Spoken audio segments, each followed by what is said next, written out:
Van Gogh was a post-impressionistic artist. He used thick paint, he layered his colors, and he did not hide his brush strokes.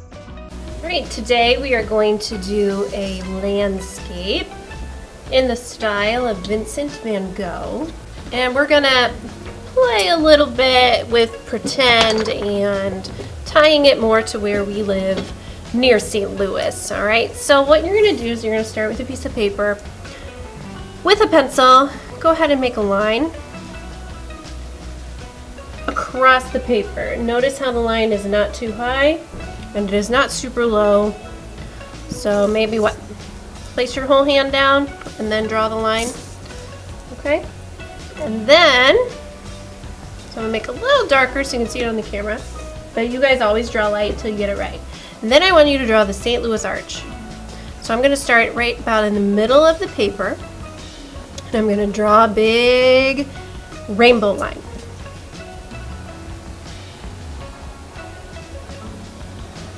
And then I'm going to make another rainbow line.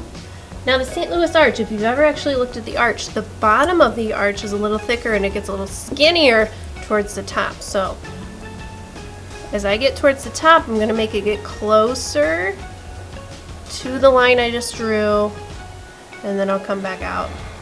So it's a little wider down here than it is up here. All right, and since we're doing this in the style of Vincent van Gogh, I'm going to make one of his really whimsical trees. So his trees have kind of wavy lines. So I'm going to make some wavy lines and I'm going to make it come to a point and maybe make some other points. So it almost looks like you're drawing fire. Something like that. All right. And then we're just going to play pretend a little bit. I know behind the arch it's not all rolling hills. There's a lot of buildings near the arch, but we're going to make just rolling hills behind ours. All right, so it looks a little bit more like a landscape. And this down here is going to be our water. So the water is going to have a reflection. So the reflection means it's like a mirror image. So I'm just going to draw kind of this tree, but upside down a little bit, and it doesn't have to be perfect. And then I'm going to try and draw sort of the reflection of the arch too. Again, it doesn't have to be perfect because when it's in the water, it kind of moves around a little. All right, so there's the drawing. And now what I'm going to do is I'm going to use some oil pastels here. I'm going to make a Van Gogh style sky. So what do I want? I want yellow. So I'm going to make some yellow circles all around my sky. And if you don't have oil pastels, you could do this with crayons. Right, and I'm going to make my moon way over here, and I'm going to color that in. And then I'm going to take some blue oil pastels. So I have a few different blues here, and I'm going to just make dashed lines, kind of moving across the image. And I'm going to make them kind of swirl around, maybe some stars. And I want to use my different tones of blue. So I'm going to play with two different kinds. So I have two in my hand, and I'm just going to start making lines. And so if you want to, you can think about swirling around some of the stars to make it kind of look like wind to create movement. Notice how this is kind of going up like a hill. And then I'm swirling around this star, but I'm not doing this inside of my tree. Okay, now this part is going to take you a little while, and that's okay. Time and have fun with it. You don't want to start getting super sloppy and just making lines like that. That's too sloppy. Leaving a little bit of space around my moon and my stars because I am going to put a little bit of yellow lines too. So just leave a little space around your moon and stars.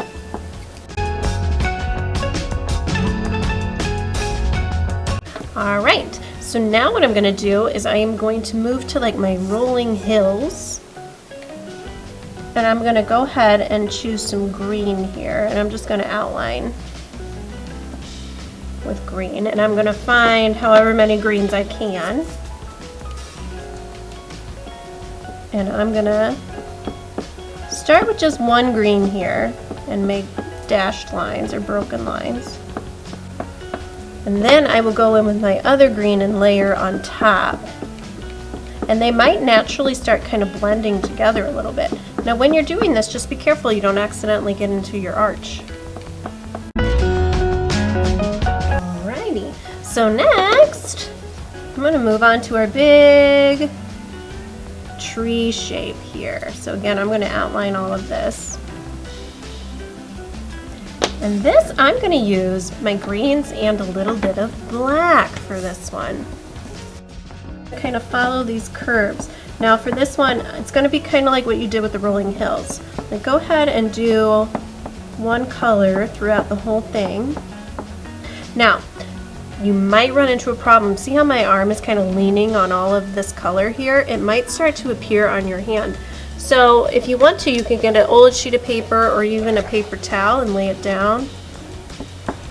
And that way your hand is resting on something clean and it's not going to smudge all of the artwork you've already put down. Alright, so I'm just going to move around this tree and kind of fun movement here. Swirls, think swirly. Light green. Fill in some of these white spaces. So you want to think in kind of quick motions, but still having control. Layering, layering, layering. And then lastly, I'll take some black.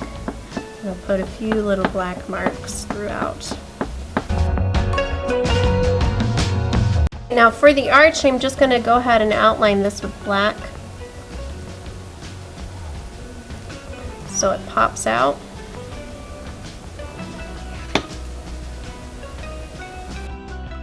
Alright, so there's pretty much the top part. So here is my scene. Now I have to think about the reflection here.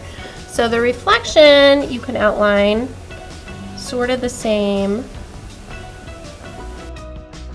You just want to kind of do the same thing, but remember the reflection is going to be not as clear as the top. And then you also need to think about, like, where would the stars be? Where would the moon be? I'm just going to make these blue dashed lines move straight across the picture, where in the sky I kind of had it flowing. This, I'm just going to have move them straight across. And I'm going to make some of my blue marks go into my shapes, because this is all supposed to be water. You're going to get tired as you do this. Just take a break, shake it out.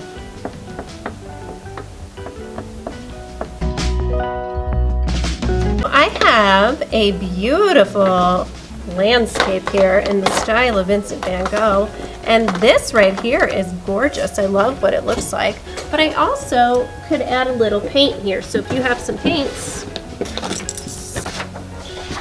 you can paint in all the white spaces. And because I used oil pastel, and this is true even if you use crayon, nothing's going to happen, and we pretty much know that from all the projects we've done all year. Because oil and water don't mix. So, I'm gonna get my paintbrush wet. I'm going to wake up some paint. And I can just start filling in the sky. And I can even go right over that yellow. Nothing's going to happen.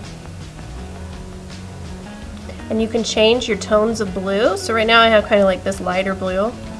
And I can bring in my darker blue too, just like I did with the oil pastel.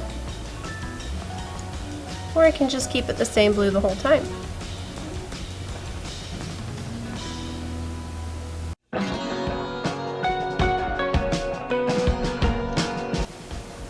Alright, now if you're going to paint, just be really careful that you don't get too much paint inside your arch as you are painting, alright? Okay. And you can even add green into your tree and into your rolling hills if you want to.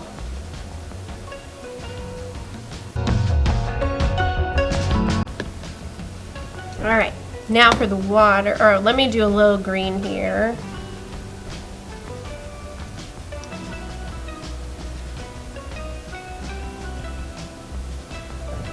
I'm going to make a little green at the top here because this would be our rolling hills, but I didn't draw that. I'm just going to kind of make some green marks with my paintbrush. I don't want it to be too exact.